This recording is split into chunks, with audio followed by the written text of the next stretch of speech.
کہ آپ نے فرمایا کہ پھر وہ جو ہے معیار کیا ہے تقویٰ اور پرہیزگاری کا، کہ تاکہ آپ کو معلوم ہو کہ میں جب اللہ تعالیٰ کے اس قرب، اس مقام ولایت، اس مرتبے پر پہنچ گیا ہوں تو اب میرے کرنے والے کام کون سے ہیں، وہ معیار کیا ہے ولایت کا، وہ معیار کیا ہے پرہیزگاری کا۔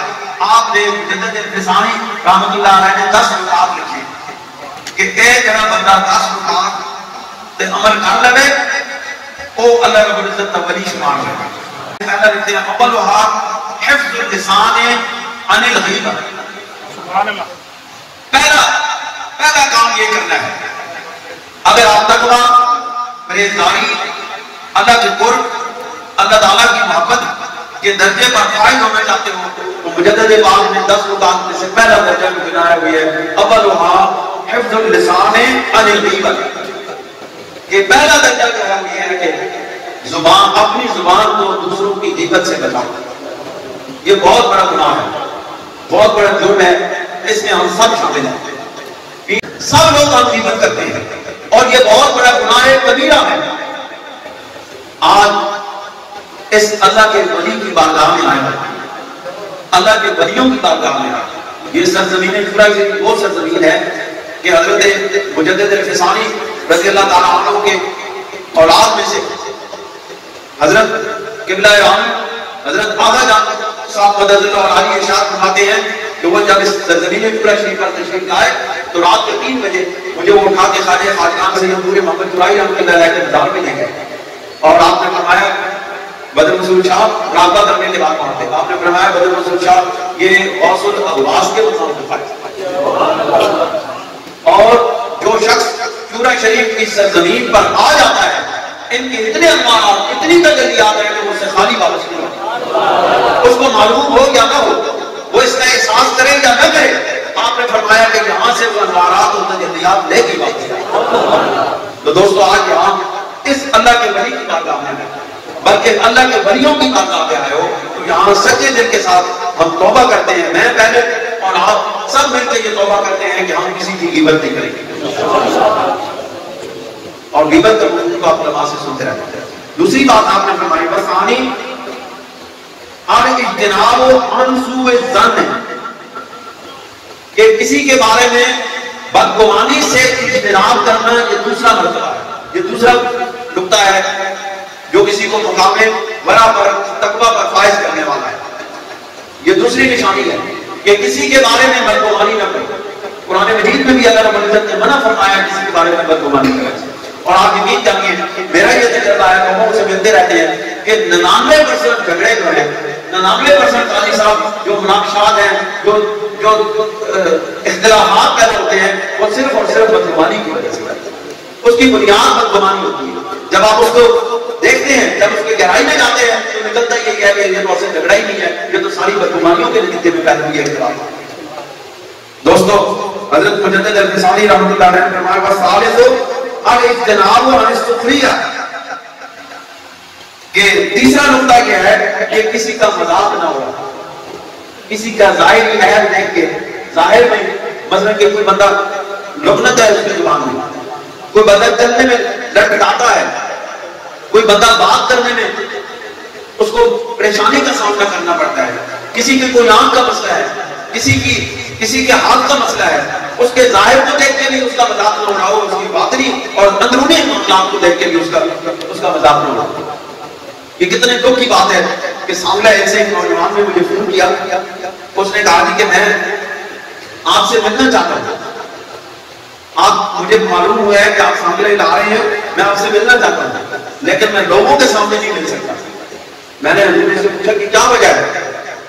اس نے کہا کہ میری زبان میں لغنت ہے اور میں صحیح طریقے سے بات بیان نہیں کر سکتا اور پھر لوگ میرا مذاق اڑاتے ہیں۔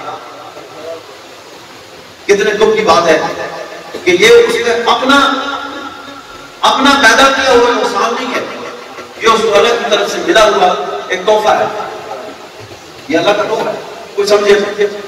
تو ہم کتنے عجیب لوگ ہیں کہ ہم یہ نہیں سوچتے کہ یہ عیب مجھ میں بھی ہو سکتا ہے، یہ خامی میرے اندر بھی ہو سکتی ہے، لیکن ہم دوسروں کی خامیاں دیکھ کے اس کا مذاق اڑاتے ہیں، اس کی نقلیں اڑاتے ہیں۔ مجدد ابن ثانی رضی اللہ تعالیٰ نے فرمایا کہ تیسری بات ہے جو کسی شخص کے اندر ہو تو تقوی اور معیار پر پورا نہیں اترتا ہے. آپ فرماتے ہیں غض البصر عن المحارم، کہ چوتھی بات یہ ہے کہ محارم سے اپنی آنکھ کو نظر بد نظری سے بچا کے رکھنا ہے. اور یہ بہت ہی نازک مقام اور مرحلہ ہے. اس سے بڑے بڑے لوگ اس سے پھسل جاتے ہیں، بڑے بڑے مقام اور مرتبے کے لوگ اس سے پھسل جاتے ہیں. اور یہ اللہ تعالیٰ نے اس سے کیوں روکا ہے کہ اے لوگوں تم اس چیز کو دیکھتے ہو جس کو میں نے بنایا ہے اور تم مجھے نہیں دیکھتے جس نے اس کو بنایا ہے. اللہ کو اس بات میں غیرت آتی ہے مجھ سے زیادہ حسین و جمیل کون ہے؟ اللہ جمیل ہے اور وہ جمال کو پسند کرتا ہے، اور سب سے زیادہ جمال تو اس نے کائنات کے اندر پیدا کیا ہے وہ روح مصطفیٰ میں پیدا کیا. اس لیے اگر دیکھنا ہی ہے، اگر دنیا کے اندر کسی کے دیکھنے کی تمنا رکھتے ہو، کسی کی طرف نظر اٹھانا چاہتے ہو، تو کم از کم اتنا خیال رکھو، اتنا دل میں یہ خیال رکھو کہ تمہیں مصطفیٰ کا دیدار ہو جائے. تم اس حسن و جمال کو دیکھ لو، تم اس حسین و جمیل ہستی کو دیکھنے کی تمنا کرو. تم دنیا کے حسن و جمال کی طرف کیوں دیکھتے ہو؟ چلو تم رسول اللہ صلی اللہ علیہ وسلم کے چہرے مبارک کو نہیں دیکھ سکتے ہو تو کم از کم اتنا تو کر لو تم مد خزرہ کی طرف دیکھنے والے ہو. یہ تو تم کر سکتے ہو. تم وہاں جا کے نہیں دیکھ سکتے ہو، تم وہاں جا کے نہیں دیکھ سکتے ہو جہاں تصویر لگا دو. میں نے اگر تصویر لگائی کہ جب سامنے سے دیکھتا ہوں گنبد خضرا پہ نظر پڑتی ہے. آپ بھی اپنے گھروں میں وہ تصویر لگا دو، جب بھی دل کے اندر شیطان کسی غیر کی طرف دیکھنے اور آپ کو اکسائے، آپ فوراً گھر میں پلٹ کے جا کے گنبد خضرا کا دیدار کرنا شروع کر دیں. اگر رب العزت اس کے صدقے آپ کو بری نظروں سے بچا دیں. بہترین نسخہ ہے. پھر مجدد پاک ارشاد فرماتے ہیں کہ والخامس صدق اللسان ہے. پانچواں مرتبہ جو ہے وہ سچی بات کرنے کا ہے. اور ہم ہر بات میں جھوٹ بولتے ہیں، ممبر رسول کی بیعت میں جھوٹ بولتے ہیں، گلیوں بازاروں میں جھوٹ بولتے ہیں، کاروبار میں جھوٹ بولتے ہیں، دکانداری کرتے ہوئے جھوٹ بولتے ہیں، نماز پڑھتے ہوئے جھوٹ بولتے ہیں، مسجد کے اندر داخل ہوتے جھوٹ بولتے ہیں، گواہیاں دیتے ہوئے عدالتوں میں جھوٹ بولتے ہیں. وہ تو پروفیشنل جھوٹ بول رہے ہیں، کرائے پہ نہیں کرتے ہیں. کتنا بڑا نقصان ہے. آپ نے پھر فرمایا کہ والسادس ان یعرف منت اللہ تعالی علیہ کی لا یعجب بنفسہ. آپ فرماتے ہیں کہ اللہ رب العزت کے جو تم پر انعامات ہیں ان کی طرف نگاہ رکھا کرو، ان احسانات کو دیکھا کرو تاکہ تمہارے نفسوں کے اندر عجب تکبر نہ پیدا ہو جائے. تمہیں جو انعام ملے، تمہیں جو دنیا کی دولت ملے، تمہیں جو دنیا کا مرتبہ ملے، اس کو رب کی طرف سے انعام سمجھو، تاکہ تمہیں یہ نہ ہو کہ یہ میرے اپنی کمائی ہے، میرے اپنے ذات اور لیاقت کی وجہ سے، میری اپنی قابلیت کی وجہ سے ملا ہے. اگر یہ سوچو گے تو دل میں تکبر پیدا ہو جائے گا. جب رب کی طرف سے انعام سمجھو گے تو اللہ تعالیٰ کے بارگاہ میں عاجزی کے احساسات پیدا ہو جائیں. پھر آگے بڑھاتے ہیں والسابیوں ان ينفق ماله في الحق ولا ينفقه في الباطل، کہ جو تمہیں اللہ تعالیٰ مال عطا فرمائے وہ حق کی راہ میں خرچ کرو اور باطل کی راہ میں خرچ کرو. پھر فرماتے ہیں والثامن، اور آخری بات یہ ہے اللہ یطلب لنفسه العلو والکبر، کہ اپنے نفس کے لیے، اپنی ذات کے لیے تکبر، کبر، بڑائی اور جاں پرستی سے اپنے آپ کو بچا کرو، یہ طلب نہ کرو. والتاسع، اور نویں بات یہ ہے المحافظۃ علی الصلاۃ، کہ نماز کی حفاظت کرو. مجدد ابن ثانی رحمۃ اللہ علیہ نے وہ قرآن مجید کی اس بات کو لے کر آئے ہیں کہ حافظوا علی الصلاۃ، کہ اپنے نمازوں کی حفاظت کرو. یہاں آپ نے یہ نہیں کہا کہ نماز پڑھو، نماز قائم کرو. آپ نے کہا اپنے نماز کی حفاظت کرو.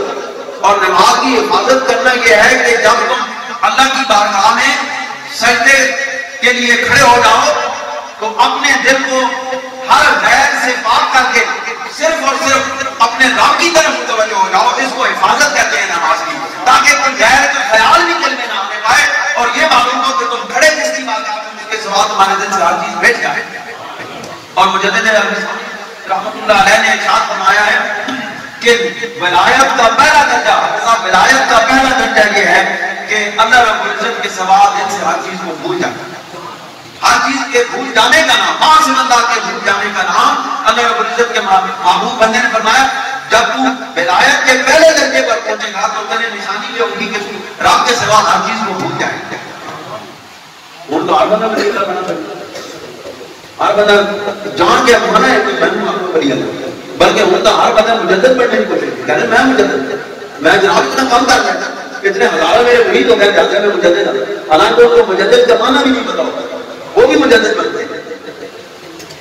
مجدد کا ہوتا کوئی ان کے گرد راہ پر نہیں پہنچ سکتا، جو کام وہ کر گئے ہیں ان کو معیار وہ مجددیت کا بیان وہ بنا کے عمل کر کے گئے ہیں، اس کی گرد راہ پر کوئی نہیں پہنچ سکتا۔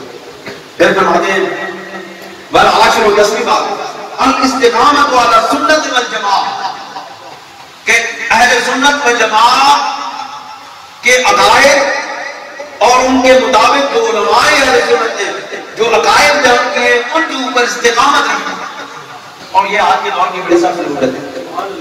یاد رکھیں میں ہر جگہ یہ بیان کرتا ہوں کہ کبھی بھی آپ کو اس بات کی پریشانی نہیں ہوگی کہ اہل سنت و جماعت کے عقیدے کے پیچھے قرآن اور سنت کی دلیل نہ موجود ہو۔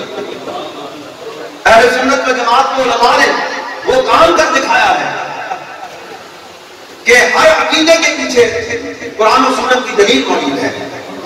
کبھی بھی آپ کے استقامت کا مطلب یہ ہے کہ آپ کے قدم نہ لڑکھائیں کہ تم کسی عقیدہ اہل سنت و جماعت کو یہ سمجھو کہ شاید اس کے اندر کمزوری ہے۔ عقیدہ اہل سنت میں آپ کو اپنی یقین کامل کے ساتھ کہتا ہوں کہ عقیدہ اہل سنت و جماعت وہ معیار ہے، وہ عظیم الشان عقیدہ ہے، اس کے اندر کوئی کمی نہیں ہے۔ اس کے پیچھے قرآن اور سنت کے اور تعامل تابعین اور تبع تابعین کا پورا تعامل اس کے پیچھے ہے۔ یاد رکھیں اپنے عقیدے کو مضبوط کریں اور اپنے یقین کو مضبوط کریں۔